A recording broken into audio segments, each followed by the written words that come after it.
Hello and welcome to another episode of the Talking Horses podcast in association with ROUDEE Racing, by the people, for the people, the weekly podcast that looks behind the curtain of the sport with a view to increasing understanding, accessibility and enjoyment of racing for all. Ben and Bruno, back with you again, probably, hopefully, both fully recovered now from what was a pretty debaucherous week at the Chester May Festival last week. Bruno, how are you feeling just over 1 week on? Or in fact, it is exactly 1 week on. It is exactly 1 week on since we stumbled our way to Chester train station and got back on the train, back to reality. We talk about the Chester week. I mean, we were only there 48 hours, but it felt like a lot longer. It did. It was punishing, but in the best way possible. What a time. Did you enjoy yourself? Oh, absolutely. It was fantastic. I mean, I think I've been to a couple now. One was 2019, the year before the pandemic, and it absolutely shattered down. And it really felt like Cheltenham in December, which I'm pretty sure is not. I kept being told by Dylan and Mike, this is not what the May Festival is all about.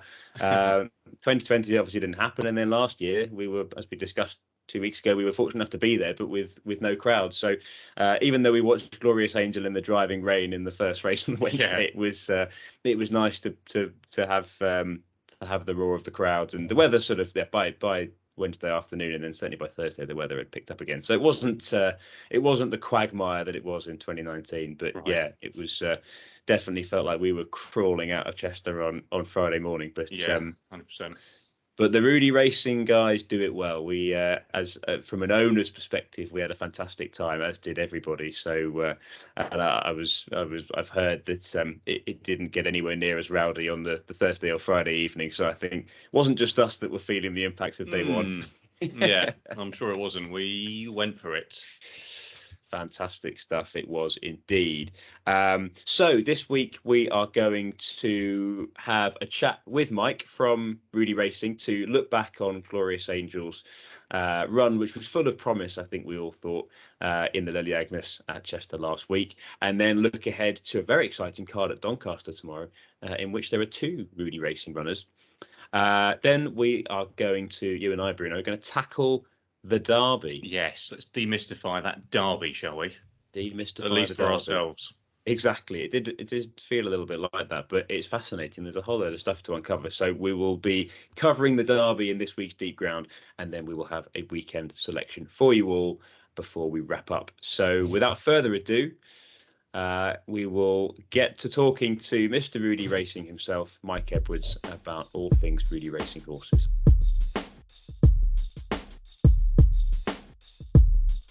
Right, so I'm here again with Mike Edwards of ROUDEE Racing, the week after the biggest week of the year, the calm after the storm. Mike, how was last week? How was the Chester May Festival for you? Yeah. Hi, Ben. Yeah, good morning. Yeah, fantastic. It was great to get together with all the owners. Well, it was just great to be back on the racecourse down at the ROUDEE there. But it was great to get all the owners together. Syndicate owners, and we kicked off with the first race of the meeting, the Lily Agnes. So what better way to start? Weather could have been a little bit kinder to us. Standing there in the driving rain, it wasn't quite what we all anticipated, was it? It certainly wasn't, and I think, to be fair, it completely took Chester by surprise. I think we were forecast rain. And there was a little bit of talk that they did some watering over the weekend, although that was denied. But I don't think anyone expected it. Pretty much rained really heavily right through the Tuesday night into the Wednesday, and then there was thoughts that Wednesday morning it would stop, but it just continued right through our race. So the ground really went against Glorious Angel. Good ground would have suited her perfectly well, but it was good to soft really. When you looked at it after the race, when we went onto the course, just to speak to James, you could see they were really going in deep into it. So unfortunately, the weather went against us, both from a point of view of being out in the parade ring and getting soaking wet, and also from the point of a Glorious sort of taking the edge off her run, really. Indeed, yeah, and her sister suffered the same fate last year. So I feel like, if all goes to plan and we maybe have a runner in the Lily Agnes next year, then we're probably due some good weather. So look, we're going to talk about the ROUDEE racing horses with you, Mike, as we always do. And there's an exciting card up at Doncaster tomorrow, which we'll get to. But you've mentioned Glorious there and the fact that the ground went against her. Tell us your sort of reaction to how she ran, because I think the owners certainly, we're all feeling that it was a run full of promise, but a lot went against her. Yeah, I think as we've just touched on there, I mean, firstly, the ground was against her. But, before that, the draw went against her. So she was drawn 7 runners out on the wing of 7. And then just, I think the day before the race, 1 came out. So we dropped down into stall 6. So with 6 runners, not really the worst draw, but obviously the worst draw of the field. She broke a little bit slowly. And the horse on her inside broke a little bit slowly as well, and I think sort of maybe gave it a bit of a bump and nudge out to her right. And then she had no option but just to sort of sit in behind and sort of take her medicine. And then as they came sort of round the bend and she sort of mounted the challenge, she had no option. She came round the field, but then the field fanned out as well. So just gradually as she came round, everything fanned out. So she had to go wider and wider. Came right down the far outside. And at one stage, we thought, here she comes, and she's coming with a great run. But I just think at that stage, that's when the ground took its toll. And really, I wouldn't say a challenge sort of petered out, really, because, she didn't sort of, she continued to give maximum sort of effort and came to the line quite strong. But again, it was just a case of she'd gone, I think, without doubt, the furthest distance around. I would have been really, really interested. It's always great hindsight, isn't it? Had we have come alongside, because as we came round the bend, the winner of the race is on our inside. And it would have been interesting. I think we'd have finished a lot closer had we come up alongside that and followed the same route as that. So, but again, she ran with great credit, and the owners certainly were really, really happy with the run.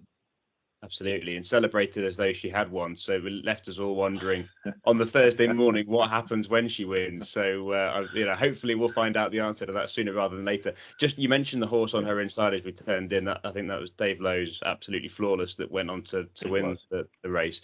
And I think Dave's got he's set his sights fairly high for her, hasn't he? So she might be, if Glorious is running to that sort of level, then that could be quite promising on a sort of a kind of collateral future form line, if you want.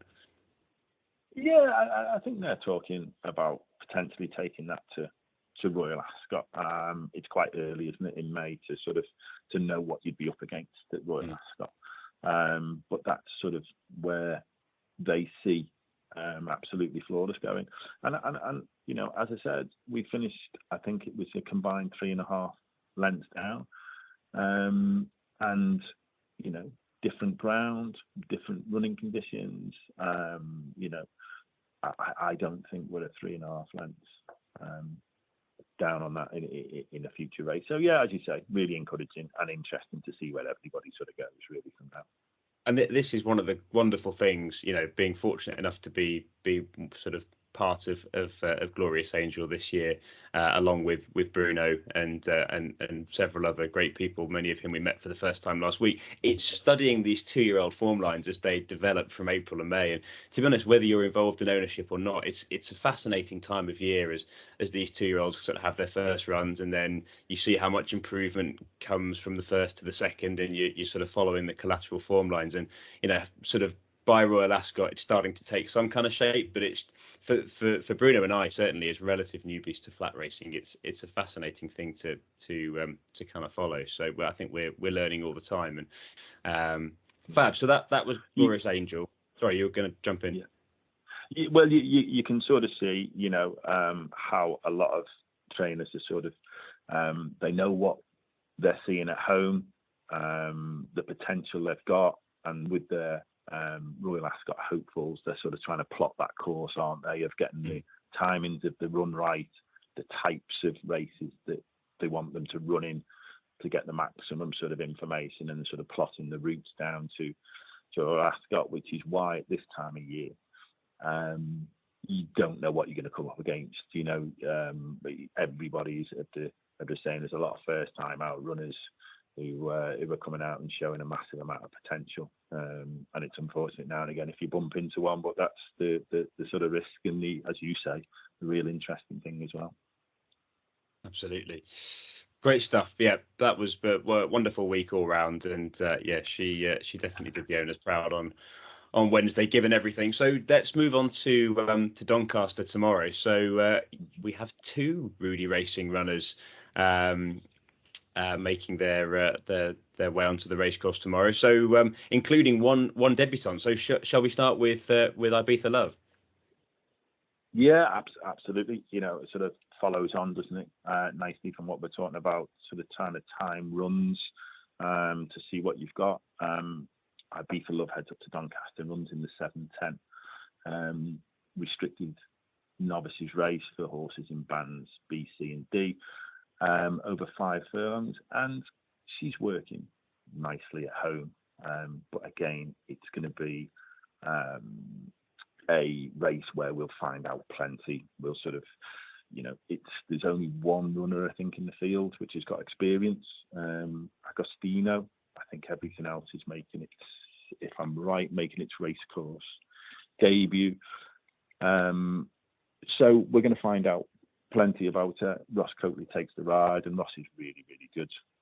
He rode Glorious Angel first time out for us as well. So not only do we know we're going to get a really nice ride he's going to look after, but also he's going to give us plenty of information when he comes back as well. But we're, really, really hopeful. Listen, this is the first season ROUDEE Racing is going into a card with a potential, double. That's what the dream is, isn't it? And that's what racing's about. It's about that dream, isn't it? That's what we're all doing. We're all dreaming, and we're already dreaming that we could have a double on Saturday. Absolutely. Well, hopefully listeners to the podcast will have heard that quiet confidence, Mike, and we'll be jumping on that double at hopefully a tasty price tomorrow. And tell us a bit, just very briefly, on the pedigree front. So she's Ibiza Love is a US Navy flag. I think I'm right in saying he's a first season sire. Is that right? Yeah, it's a first season sire. Now, if you look at the early odds predictions, Ibiza Love is 11-4 favourite, and I think that really is based around the performance of US Navy flag's first sort of progeny out on the track. He's had a few horses run really, really well with great promise. Some really, really impressive winners. So I think that is just probably a bit of a reflection of where we are with that.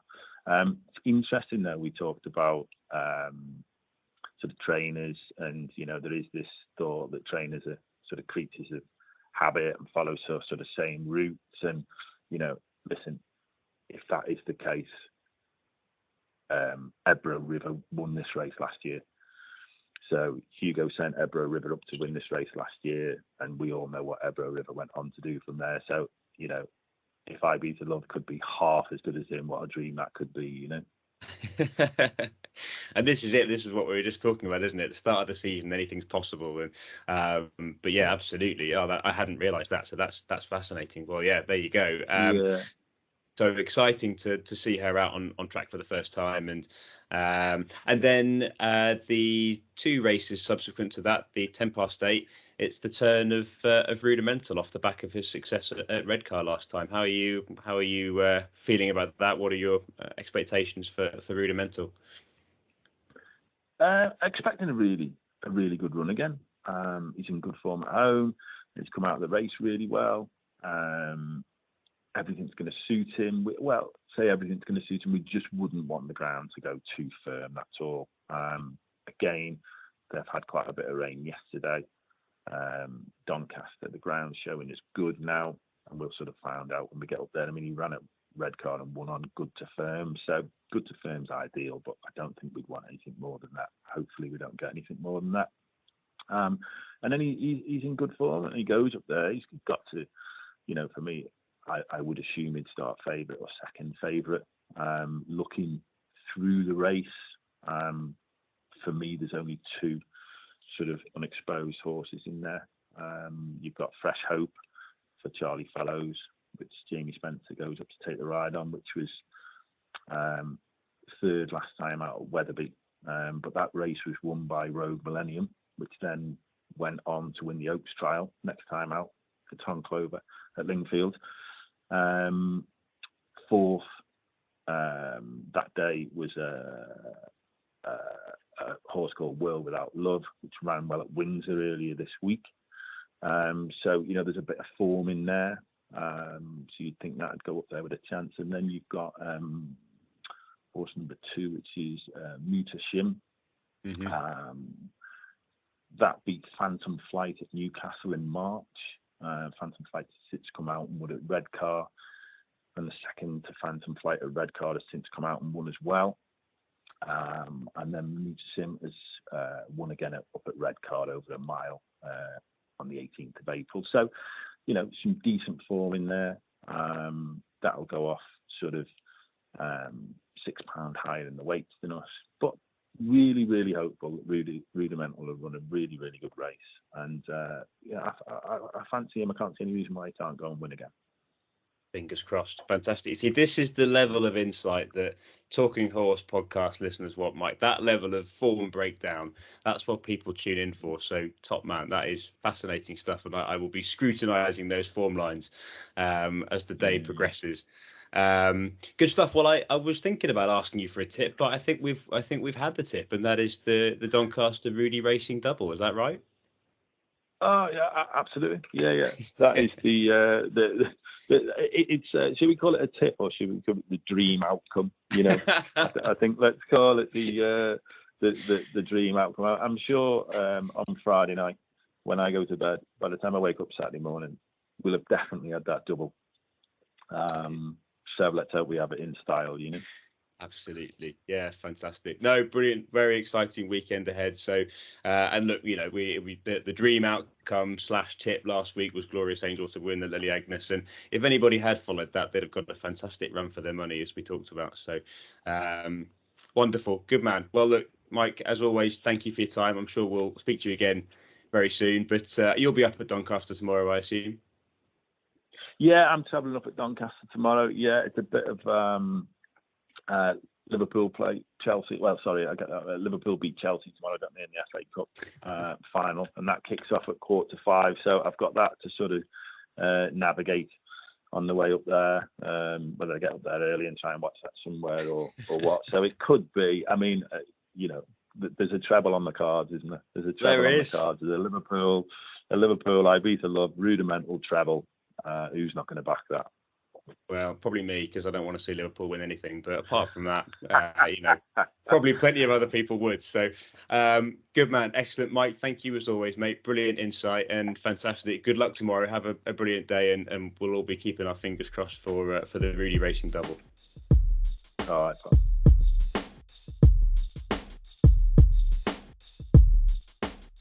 So, as ever, a huge thank you to Mike from ROUDEE Racing. Some fantastic insight into Glorious's performance at Chester last week and into what can be expected from the ROUDEE Racing horses tomorrow. I like the sound of that ROUDEE Racing double that Mike sounded quietly keen on, Bruno.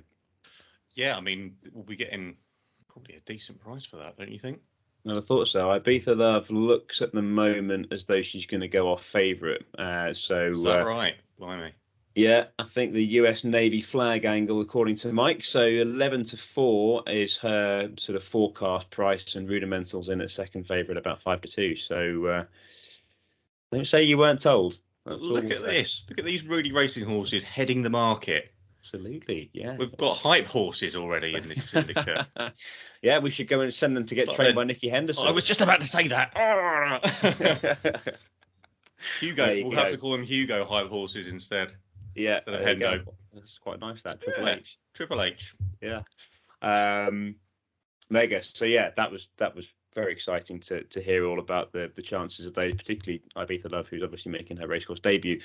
So this week in Deep Ground, the return of Deep Ground after a brief hiatus with everything else that's been going on around Chester, etc., we are going to try and demystify the Derby from a layperson's perspective. It is obviously the race on the flat, at least, that is probably best known UK and worldwide.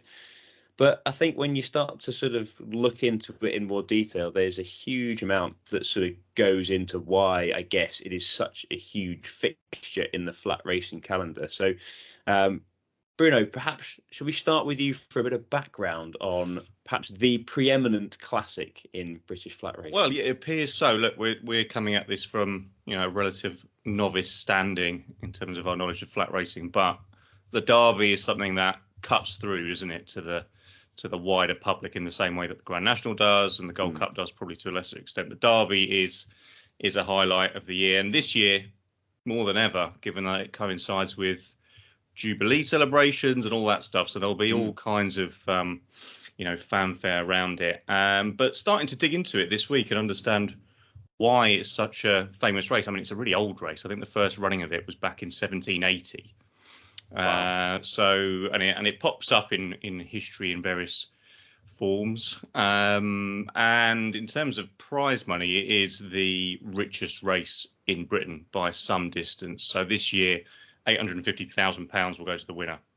Right. So to put that into context, the winner of the Cheltenham Gold Cup got £350,000 this year. So huge disparity. Who would buy jumps horses? Honestly. Exactly. Yeah, it's all about the flat guys.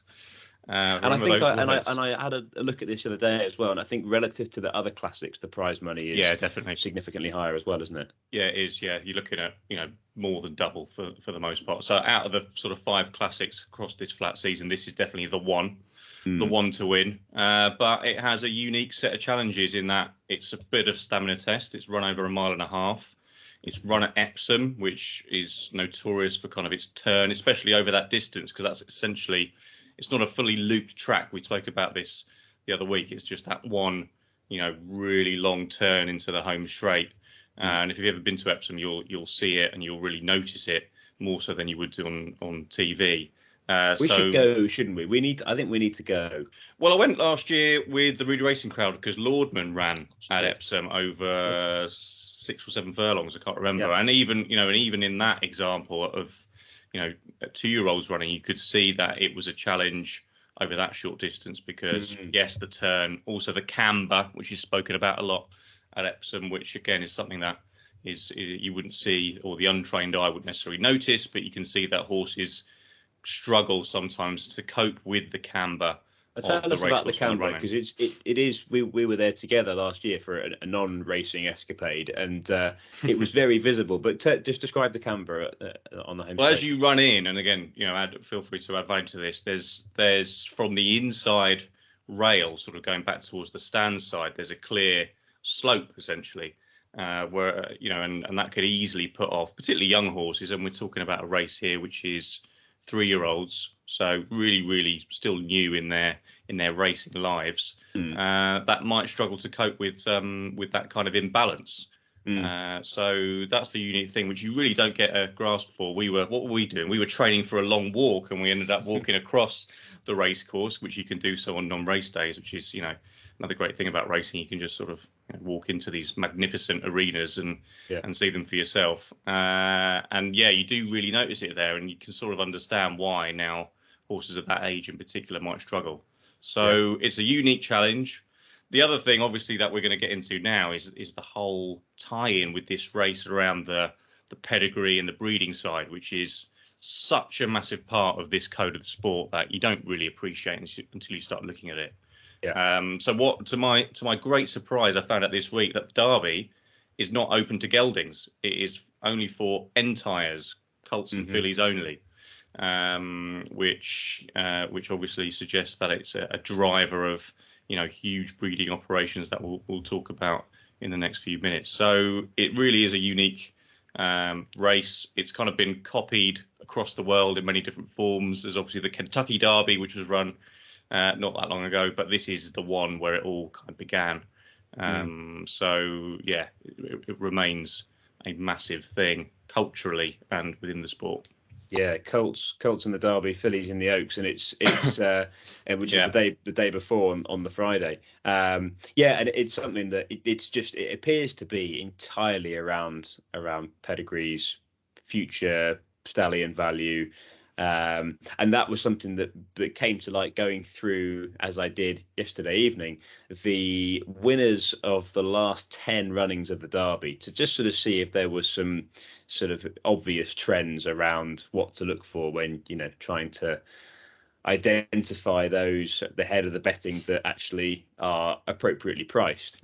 So if you go back to 2012, so I looked at the last 10 runnings, and basically, to summarize it from a sire perspective, so we didn't go into dams or into dam side of the bloodline, but just from the sire side. And this won't be news to people that are, relatively into flat racing already. But this was something that I picked up on first, sort of last year, and then a lot more this year, having looked into it in more detail.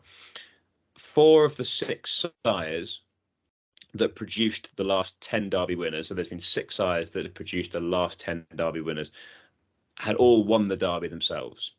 And Frankel is one of the 2 that hadn't, but Frankel is by a Derby winner in Galileo. So 5 of the last 6 were either sired by a Derby winner or had a Derby winner in their pedigree. So Galileo won the Derby in 2001, and he has become the absolute number 1 sire when you're looking at horses in the Derby. He, over the last 10 years, has sired the winner 4 times. He's sired the second twice, and he's sired the third 5 times. And nothing really comes close after that, certainly in terms of winning anyway. You had New Approach, Frankel, who, as I said, is by Galileo, See the Stars, Cape Cross, and Pour who had all sired winners in the last 10 years. And then from an owner's perspective, obviously, given that Galileo was a Coolmore stallion, Coolmore have had 6 winners in that time. So it seems to be something that if you're looking for a guide to horses that have a good chance in this race, you do well to look towards Aidan O'Brien, Coolmore, and Galileo. But the interesting thing is, Galileo, unfortunately, lost his life last year. Had to be put down due to a chronic foot injury. You found out, which was news to me. I didn't know the reason until I read up on it this week. I knew obviously of the news story because it was a huge headline middle of last year. I think July of last year when he died, and it wasn't. He wasn't sort of publicly available what his fee was for the last 14 years before he died, for covering a mare. But the rumour was that he would be able to demand a fee of up to €600,000 each time, and a minimum of $250,000, which for Coolmore, who he was obviously the number 1 sire for them, that was big bucks in terms of annual kind of revenue from that operation. So doing the maths, he would have a book of 150 mares per year at 250 grand a pop. That's 40 million euros in Coolmore's back pocket just through the Galileo operation. So obviously with him dying, that's a massive shift for them, massive shift for the whole kind of landscape of the pedigree side. So the top 5 now are a lot more kind of balanced in terms of the fees that they demand. So the number 1 now is Dubawi, who demands a fee of £250,000. He is part of the Godolphin operation. I think their stud is called Darley Stud, which is based in Newmarket. And Dubawi has not sired the winner of the Derby, which I was surprised to find out. I figured, given that it sort of tends to be Godolphin versus Coolmore, Dubawi versus Galileo, I was surprised to see that. Yeah, indeed. So he's number 1 for the moment. Frankel, though, he's the new kid on the block, I suppose, in this sphere, and already he's demanding £200,000 a pop.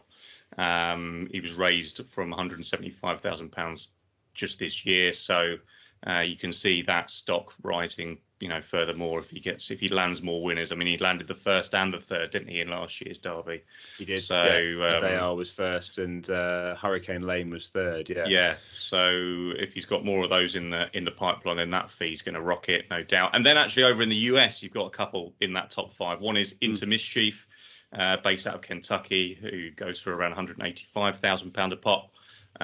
And the other one in Kentucky is Tappet, around 136,000. And splitting those two is Kingman, also for the Juddmonte breeding operation at £150,000 a pop. So this is where the money side of things really becomes evident in terms of why flat racing is so hugely supported on that side, and in stark contrast to the jump side, I suppose. Yeah. Because this is where you can really, make a fortune if you play the percentages game, I suppose, and land enough classics winners through your breeding operation. It's going to pay off.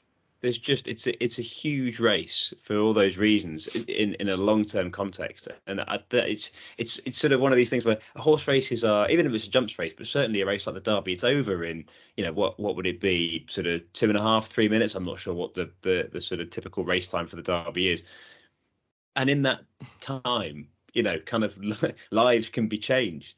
Now, of course, if you've got people like Coolmore having the winner or having the stallion of the winner, then their lives were changed a long time ago, maybe from birth. I don't know, but it's worth so much money in a long-term context, and having a horse that can win the Derby and then go on to become a stallion.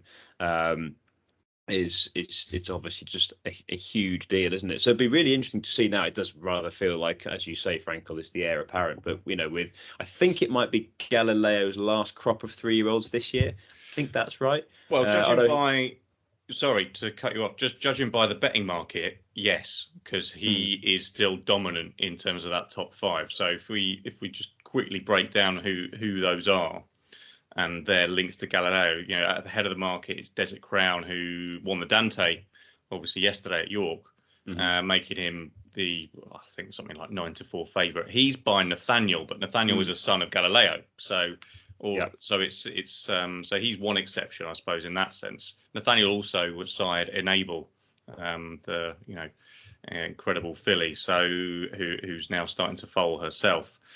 Second favourite, Stone Age, won the Derby Trial Stakes at Leopardstown. He's by Galileo. Like Stone Age. Do you? Right. I like Luxembourg. I'll come back to why in a moment. But he was third in the 2,000 guineas at Newmarket. He's actually a Camelot who was side by Sadler's Wells, who was Galileo's dad. So there's some sort of family link there still. Yeah. Then Changing of the Guard, who obviously won the Chester Vase on the Wednesday of the Chester May Festival last week. He's also by Galileo, and the fifth or sixth favourite, I suppose, at the moment, depending on which bookmaker you shop with, is Star of India, who won the D Stakes at Chester last week. Again, another son of Galileo. And 4 of those top 5 are trained by Aidan O'Brien. So there is definitely a bit of a monopoly going on at the head of the market, at least. But you're right. If something from left field, which could easily, you think about how young these horses are and how much improvement can still come. Particularly this kind of test, which is a unique test that none of these horses would necessarily have faced before. Certainly in racing terms, you never know that something at 25 or bigger to 1 comes out and wins, and you're right, changes somebody's life. So that's the total unknown about it. But it's a fascinating. There have been it is. There have been plenty of horses that have come close over the last 10 years, but not least Richard Hannon had a 50-1. I think Mojo Star came second in this last year for Ammo Racing for Kia Jurabchin's operation, which is obviously firing in 2-year-old winners left, right, and centre. That seems to be their MO at the moment. But again, not that Kia Jurabchin needs the money, but it's that would have been an absolute game changer. May yet be from a breeding perspective, even just to come second in the Derby. But it's looking at the top of the market. It seems as though perhaps the market is probably got it right then in terms of from a pedigree perspective and also from a recent performances perspective. I think it was Aidan O'Brien seemed to have a quiet year last year, but he's absolutely firing on all cylinders this year. So. Judging by what we witnessed in the flesh last week at Chester, he's banging form, isn't he? He is. So let's have a little look. So we've had part of the reason we're doing this now and not the week before the Derby is because we've now had the key Derby trials, the most recent of which being the Dante at York yesterday, which was won by Desert Crown and saw him he'd already been backed in the last week prior to the run from 33s, and I heard that rumours don't often get out from the Sir Michael Stout yard. So when they do, and there's a bit of an anti-post gamble, you might just want to take it with a pinch of salt because it's unlikely that it would have come from a source inside the stable. But the money was right because he was a very impressive winner. And that's only on his second start. So, but he's short enough at the top of the market. I must confess, I had backed Stone Age at 33-1, and so look at you. I enjoyed watching him absolutely hack up at Leopardstown. So look, that I'll find out. I'll just watch the race, and it could be wonderful. But there's if there's one thing from horse racing in general, but certainly from this race, is there's, as we just discussed, there's plenty there in the top 10 in the betting that could easily improve again. And it's absolutely not a given that you have to win your trial. Last year's winner, I think, had been beaten twice coming into the Derby, and then was a dominant winner and went on to have a really good season in the Dayar. So I've nailed my colours to Stone Age anti-post. I'm feeling pretty good about that. I quite like the chances of Piz Badil, who's a Ulysses. I think he's a relatively new sire, but he's a Galileo.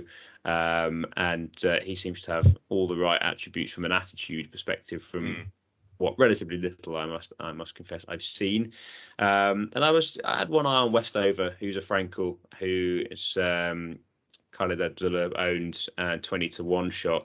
He won at Sandown very nicely, and just has the look of a nice horse, size and stride length and all that stuff, which I feel like I'm slowly starting to get an eye for. Maybe I'm not, maybe I'm just making it up, but those were the three that sort of were of interest to me. But what's taken your eye from those at the head of the betting?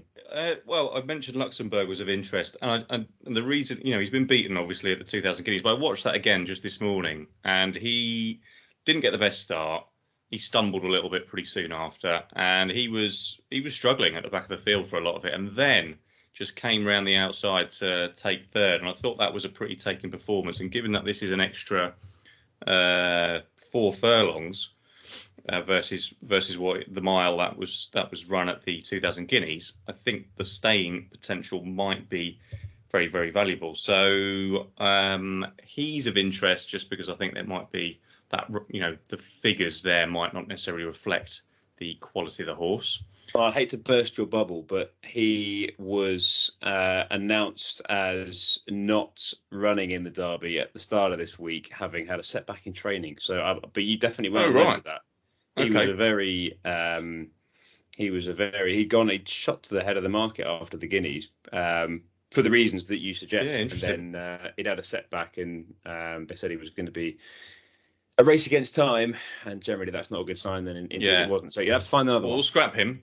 And we'll go for the same ownership and changing the guard who won at Chester, and he's the only one who's actually run the trip so far. Look, there's only so much form you can go on with these horses, given that they've only run 2 or 3 times, most of them. But this one has run over 1.5 miles.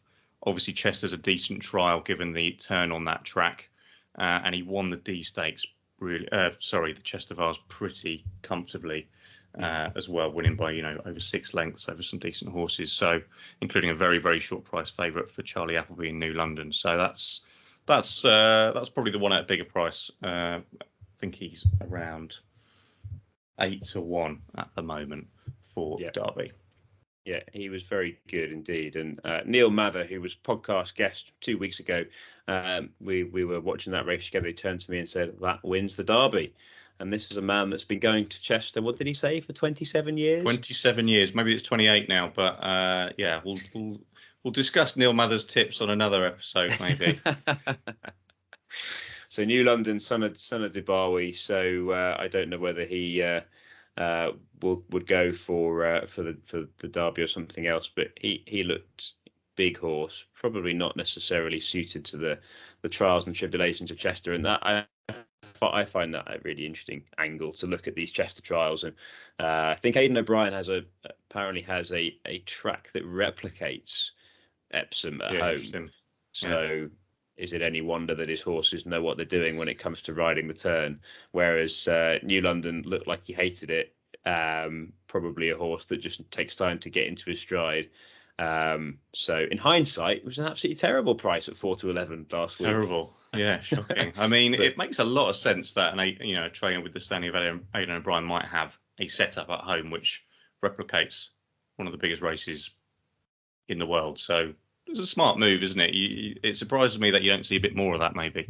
Indeed. Well, it's certainly borne out as a worthwhile investment in the figures that we've 100%. Looked at. So there we go. So yeah, loads of stuff that probably we haven't covered, but hopefully at least from a sort of top level layperson's perspective, yeah, the fascinating thing really is you can narrow it down by pedigree, and you're probably doing pretty well if you do that. But then on the day, it's how do these horses, even if they've run in trials like Lingfield or Chester, that replicate some of the features of Epsom, how do the horses actually cope with their first trip to the Epsom racecourse, the unique challenges of Epsom? And that's the bit that still leaves the door open for long, big price winners. So we'll see come the day, but it's changing of the guard for you at this stage, Bruno, and Stone Age for me, I think. Is that right? Well, it will be if you're on at 33-1, won't it? Yeah. I'm not going to desert him now, am I? So there you go. Excellent. Right. Well, that wraps up Deep Ground for this week, which leaves us then just to try and turn our hand to picking winners on the flat. How are you feeling about that? Well, I might as well have a go because the jumps figures aren't great, are they? So I might as well have a punt at this. Well, let's just, for the in the interest of transparency, the current £1 level stake profit as of today, you are at minus £2.65, but that's okay. I mean, you've had a couple of winners in there, and it's just all it's. I mean, we remember the first tip you had was a 16-1 shot that came a close second, so it could all have been very, very different. No prizes for that. But what are we going for this week? This week, I've picked one at Newbury. Newbury's the headline meeting, I suppose, tomorrow, following the Dante meeting at York. But the race I am selecting from is the 245, the London Gold Cup Handicap.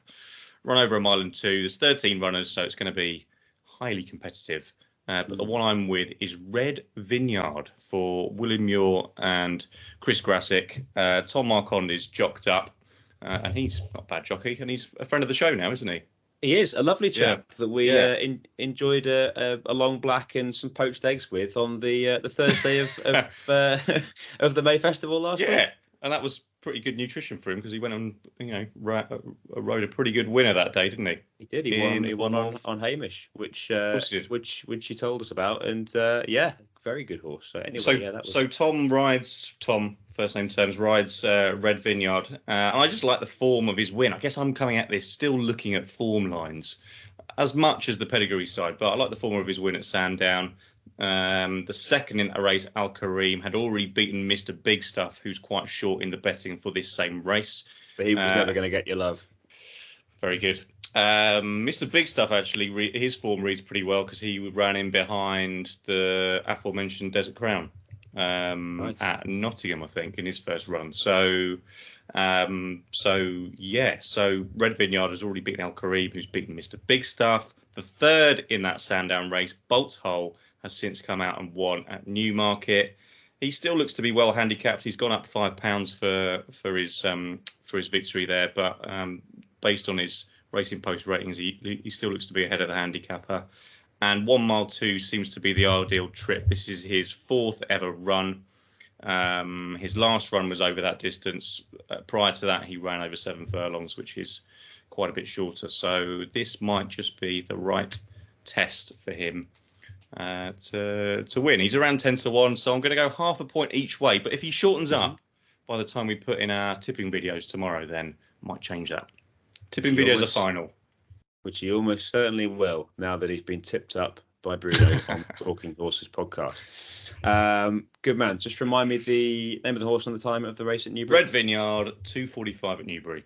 Fantastic. In a race that, as I understand it, and this didn't necessarily happen this year, although the winner was New Bay last year, who I think had a season that was curtailed by setbacks. Otherwise, might have gone on to very good things. But they say it's a race that's often won by a horse that has a load in hand and goes on to be group class. So if you are a form student, then have it on reasonable authority that that is a good race to follow. Nice and one. Yourself. Good pick. Yeah, so I have, my tracker is starting to pop off now. You saw how many horses are in my tracker, so that might not surprise you. But terrifying. It needs a real clear out. But those that went in to the tracker in April after their first runs on the flat are starting to come back around again. And actually, the one I like is having his fourth run of the season now.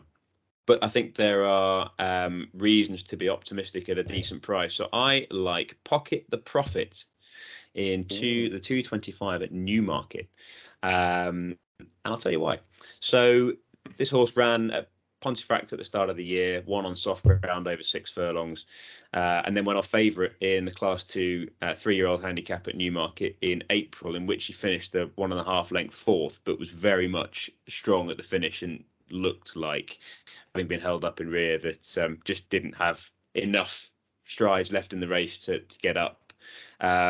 Went off, I think he was second favourite in the race that was subsequently won by Ever Given at Chester last week. Now Ever Given was evidently very well handicapped, but equally Ever Given was drawn 2 and beat Pocket the Profit by 5.5 lengths that was drawn 7. Pocket the Profit was also slow away, but I think the Chester angle there means that you can sort of put a line through that. And actually, I watched it back, and he was coming into the home turn, he was miles back, but finished off very strongly. Mm-hmm. So I think this return to Newmarket, in which he finished a very good fourth in a good race last month, should suit. He's 10-1. George Bowie's operating at 22%. Probably still high as a kite after his success in the 1,000 guineas. And so I am going to go with Pocket the Profit in the 225 for George Bowie, ridden by Hector Crouch, and that's at Newmarket tomorrow. And he's 10-1 at the moment, so it's going to be... Drum roll. It's going to be a half point each way. Yeah. Let's just be sensible. I think it's sensible, isn't it? Yeah. We're not tipsters, guys. Let's play it safe. Which, as we know, the moment we say that is when we become... The winners start banging in. Yeah. So let's hope the same thing happens again. We'll just keep saying that for as long as it works.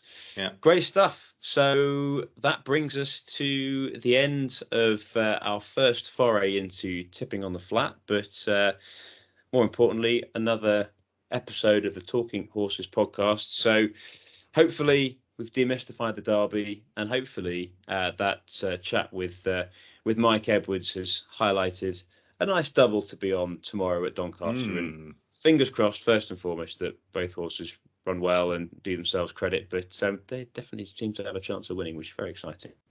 Bruno, what are you doing this weekend racing-wise? Will you be watching or family duties? Yeah. Well, all of that. But you can. The beauty of racing is that you can dip in and out very easy, particularly on the flat, where races are generally over in a matter of seconds rather than sort of minutes. So yeah, I'll be juggling both. Good man. Excellent. Fab. Well, good luck with the tip. And thank you. You too. We'll look forward keenly to tomorrow morning's tipping video to see what the price is and whether it's still half a point each way or in bet. See whether you've moved the market.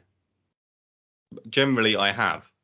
I mean, I have. Like, we won't go into it now, but if we look back, I have. Gelino Bello is the one that got away for me. It ended up being half a point each way at 7-2, which was not profitable. Anyway, close the show. Just close it. Let's wrap it up. So thank you as always for listening. Remember, everybody, that you can access the Pod across all your favourite podcast platforms. Please rate and review if you're so inclined. We would hugely appreciate it. You can also subscribe to the YouTube channel for the video versions of the pod, and also make sure to follow Talking Horses Podcast, all one word, on Instagram for news about the podcast and plenty else from the racing world, including our weekend tip videos. And lastly, do leave us your questions on any of those platforms if you have something you'd like us to tackle in future shows. Enjoy the racing this weekend, and of course, gamble responsibly. See you all next week. Next week.